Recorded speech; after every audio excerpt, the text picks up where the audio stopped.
let's talk about the mark of the beast. The number 666 is one of the most famous and feared ideas in the Bible. It shows up in movies, music, and a million conspiracy theories. It makes people anxious. They worry about getting it by accident. They see it in barcodes, microchips, and new kinds of technology. So, what is it really about? To understand it, we have to go back to the source. The only place it's mentioned is in the book of Revelation, the last book in the Bible. It's a strange book. It's full of symbols, visions, and wild imagery. It's not a straightforward history book or a set of rules. It's a type of writing called apocalyptic literature. That's a fancy way of saying it uses dramatic symbols to reveal a deeper truth about how the world works, especially during hard times. The book was written by a man named John, who was exiled on the island of Patmos. He was writing to 7 real churches in what is now modern-day Turkey. These were real people living under the thumb of the Roman Empire. And for them, Rome was a big problem. This context is everything. If we forget who John was writing to, we will misunderstand his message. He wasn't writing to us in the 21st century, he was writing to them in the 1st century. The message had to mean something to them first. The part about the mark shows up in chapter 13 of Revelation. John sees a vision of 2 beasts. The first beast comes out of the sea, has 10 horns and 7 heads. It's powerful and terrifying. Most scholars agree this beast represents a political system, a powerful and oppressive empire. For the original readers, that was Rome. It was the power that ruled their world, a power that often set itself up against God. Then a second beast comes out of the earth. This beast looks like a lamb, but speaks like a dragon. It's a deceiver, it promotes the first beast, it performs miracles, and tricks people into worshipping the first beast. This second beast represents the system of propaganda or false religion that supports the empire. It's the state-sponsored religion, the culture that says, the empire is God, the emperor is Lord. And it's this second beast that enforces the mark. Here's the actual passage from Revelation 13, verses 16 to 18. It also forced all people, great and small, rich and poor, free and slave, to receive a mark on their right hands or on their foreheads, so that they could not buy or sell unless they had the mark, which is the name of the beast or the number of its name. This calls for wisdom. Let the person who has insight calculate the number of the beast, for it is the number of a man. That number is 666. Let's break that down. It's forced on everyone. It's a system of total control. It's on the right hand or the forehead. It's tied to the economy. Without it, you can't participate in society. You can't buy food. You can't get a job. It's a name or the number of a name. The number is 666, and it's the number of a man. So, for 2,000 years, people have been trying to figure this out. What is this mark? Who is this man? There are 3 main ways people have tried to answer this. The first way is to look at the historical context. Who was the man whose number was 666 for the people John was writing to? This approach leads us to something called gematria. It sounds complicated, but it's simple. In ancient languages like Hebrew and Greek, letters also stood for numbers. Alpha was 1, beta was 2, and so on. So you could take a name, add up the numerical values of its letters, and get a number. It was like a code. John even says, this calls for wisdom. Calculate the number. He's inviting his readers to solve a riddle. The primary candidate for this riddle is a name that would have terrified the 1st century, the Roman Emperor Nero. Nero was a monster. He was a ruthless, paranoid tyrant. He was the first emperor to officially persecute Christians on a massive scale. He blamed them for a great fire in Rome and had them tortured and killed in horrific ways. For the early church, he was the ultimate symbol of evil, the embodiment of the beastly Roman system. Here's how the math works. You take the name Nero Caesar and write it in Hebrew letters. In Hebrew, it would be Nran QSR. Hebrew has no vowels, so it's just the consonants. ER, Rashi, 200. Add those numbers up. 50 plus, 200 plus, 6 plus, 50 plus, 100 plus, 60 plus 200. It equals 666. This is a pretty compelling fit. It points to a specific man. It uses a known practice at the time. And it makes perfect sense for the original audience. Nero was their beast. He was the man behind the system that was trying to crush them. There's another interesting detail. Some very old manuscripts of Revelation have the number as 616, not 666. For a long time, people thought this was just a scribe's mistake. But the Nero theory explains this too. If you take the Latin spelling of his name, Nero Caesar, and transliterate it into Hebrew, it adds up to 616. The variation in the number might just reflect the different spellings of the emperor's name in different parts of the empire. So the 616 variation actually strengthens the Nero theory. It shows that early Christians were thinking about a specific Roman emperor. So in this view, the mark wasn't a literal microchip. It was a symbol of allegiance to Rome and its emperor. How did this work in real life? The Roman Empire was full of marks. The image of the emperor was on every coin. To buy or sell, you had to use money with Caesar's face on it, money that often called him a god, son of the divine Augustus. You had to get official documents stamped with an imperial seal. You might have to offer a pinch of incense to the emperor's statue to prove your loyalty. Refusing to do so meant you were an enemy of the state. It could get you arrested, lose your business, or worse. So the mark on the forehead could mean your thoughts, your loyalty, your public declaration of allegiance. The mark on the hand could mean your actions, your work, your economic life. To live and work in the Roman Empire, you had to constantly show your loyalty to Caesar. You had to bear his mark. For Christians who believed only Jesus was Lord, this was a huge problem. They had to choose. Do we compromise and participate in this beastly system, or do we stay faithful to God and face the consequences? This historical view is the one most modern Bible scholars hold. It says the mark of the beast was a powerful symbol for the struggle of the first century church against the deified Roman state, personified by Emperor Nero. It was a call to resist compromise. The second way to understand the mark is purely symbolic. This view says that trying to find a single person or a specific technology misses the point. The numbers in Revelation are symbolic. Think about the number 7 in the Bible. It often represents perfection, completion, divinity. God created the world in 7 days. There are 7 seals, 7 trumpets, 7 bowls in Revelation. 7 is God's number. What is the number of man? Man was created on the 6th day. 6 is the number of humanity, of imperfection, of falling short of God's perfection. So what would 666 mean? It would be man. It's humanity at its peak of arrogance. It's a human system trying to be God. It's humanity's best effort to build a perfect world without God.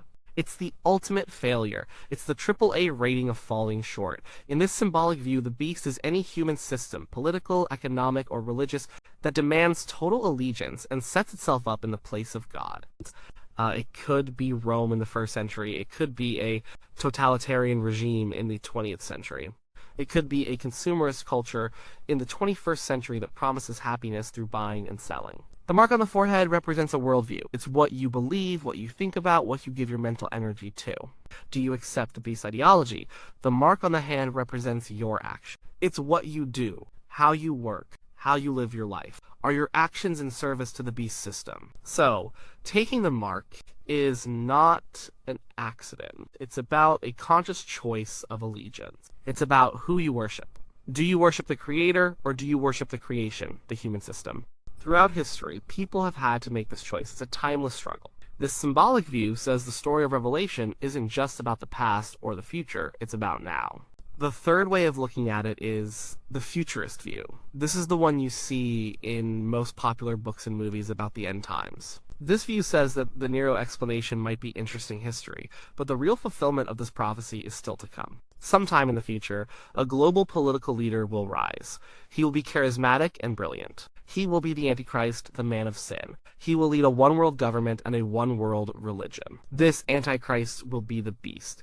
He will set up a global economic system, and he will enforce a literal physical mark. Without this mark, you won't be able to buy or sell. For generations, people who hold this view have looked at current events and technology, trying to guess what the mark will be. In the past, people worried it was a tattoo or a brand. When Social Security numbers came out in the United States, some people were afraid it was the mark. Then came barcodes on products, the Universal Product Code.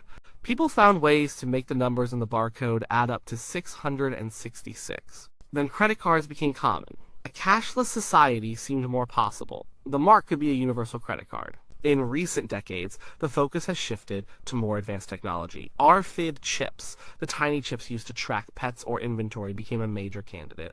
The idea was that a small chip could be implanted under the skin of the right hand or forehead. It would hold all your personal, medical, and financial information. It would be the ultimate form of identification and control. Today, the speculation has evolved again.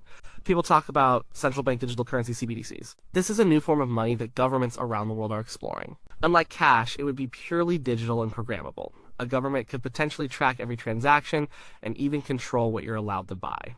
Let's combine that with a digital ID and biometric data like a facial scan or fingerprint, and you have the recipe for a system of total economic control, just like the one described in Revelation. The futurist view sees the Bible as predicting the path of technology. It sees the world moving towards a global system where an evil leader could easily implement such a mark. The fear is that this system will be presented as a good thing, a way to stop crime, to create a more efficient economy, to make life more convenient.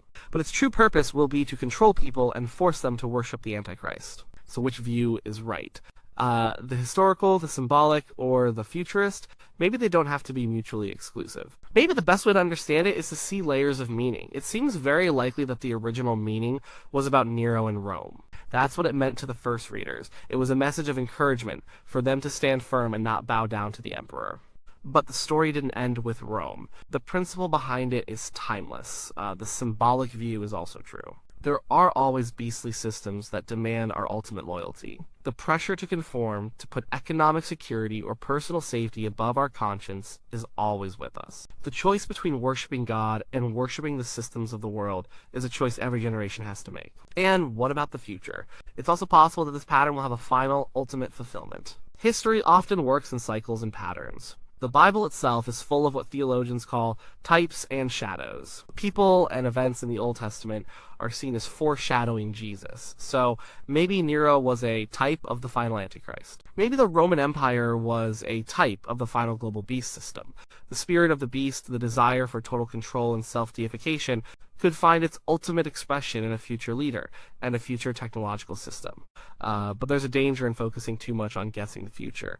The point of Revelation is not to give us a detailed roadmap of the end time so we can predict the news. If we spend all our time looking for 666 in barcodes or microchips, we might miss the bigger, more important message. What is that message? First, the mark is not something you can take by accident. In the context of Revelation 13, taking the mark is directly linked to worshiping the beast. It says, people worshipped the dragon who had given authority to the beast, and they also worshipped the beast. The mark is the external sign of an internal decision. It's an act of worship. Here, it's a pledge of allegiance. You won't just get a shot or sign up for a new bank account and accidentally be damned. It's a conscious choice about who is Lord of your life. The Bible is clear that it involves a deliberate rejection. Second, there is an alternative to the mark of the beast, and this is something people often miss. The book of Revelation isn't just about the beast's mark, it's also about God's seal. In chapter 7, before the worst of the judgments begin, an angel cries out, "Do not harm the land or the sea or the trees until we put a seal on the foreheads of the servants of our God." Later, in chapter 14, John sees a vision of the Lamb Jesus standing on Mount Zion. With him are 144,000 people who had his name and his father's name written on their foreheads. This is the direct opposite of the mark of the beast. The beast marks his followers on the hand or the forehead. God seals his people on the forehead. The beast's mark is his name or number. God's seal is his name. What does a seal mean? It means ownership and protection. A king would put his seal on a document to show it was his. A shepherd would mark his sheep to show they belong to him. The ultimate question in Revelation is not, will I be marked? The question is, who will mark you? Everyone is marked. You either bear the mark of the beast, which signifies allegiance to the world's self-deifying systems, or you bear the seal of God, which signifies your allegiance to the Creator. You either have your identity in what you can buy and sell and achieve, or you have your identity in being a child of God. The mark on the forehead, thoughts, and hand actions shows who you belong to. Are your thoughts and actions conform to the pattern of this world, or are they being transformed by God? This shifts the focus completely. Instead of living in fear of a future microchip, the message of Revelation calls us to live in faithfulness today.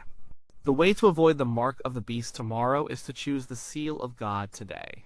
It's about cultivating a life of worship, trust, and obedience to God, so that when we are tested, our allegiance is already settled. The original audience in the seven churches faced real pressure. To confess Jesus is Lord meant you could not confess Caesar is Lord. This could cost you your job, your property, your freedom, and even your life. Their choice was stark. The book of Revelation was written to give them courage. It pulls back the curtain on reality and shows them that behind the seemingly all-powerful Roman Empire, there is a spiritual battle raging. And it shows them how the story ends. The book doesn't end with the beast winning. It ends with the beast and all who follow him being thrown into the lake of fire. It ends with a new heaven and a new earth, where God dwells with his people, and there is no more death or mourning or crying or pain. The ultimate message of Revelation is not fear, but hope. It's a survival guide for the spiritually oppressed. It's a call to endurance. It says that no matter how powerful the empires of this world seem, no matter how much they demand our worship, their time is limited. God is on his throne, Jesus is the true king, and those who are sealed by him are secure. So when we see the number 666, it shouldn't just be a spooky symbol from a horror movie. It should be a reminder of the constant pressure to compromise, to conform, to give our ultimate loyalty to something other than God. It represents the pinnacle of human rebellion, a system built on our own power and pride. And it should be a reminder to ask ourselves the real questions. Where is my allegiance? What defines my identity? Am I living for the temporary systems of this world, or am I living for God? Whose name is written on my forehead? The Mark of the Beast is a story about worship. It's a story about economics and power. It's a story about choosing who you will serve. It was a real choice for the first century Christians facing Rome. It's a symbolic choice for all people in all times. And it may be a final literal choice for a future generation, but the path to navigating it is the same in every age of life of faithful worship of the one true God. That is the point. That's what we're supposed to take away from the strange and powerful visions in the book of Revelation. It's less about decoding a puzzle and more about deciding a commitment.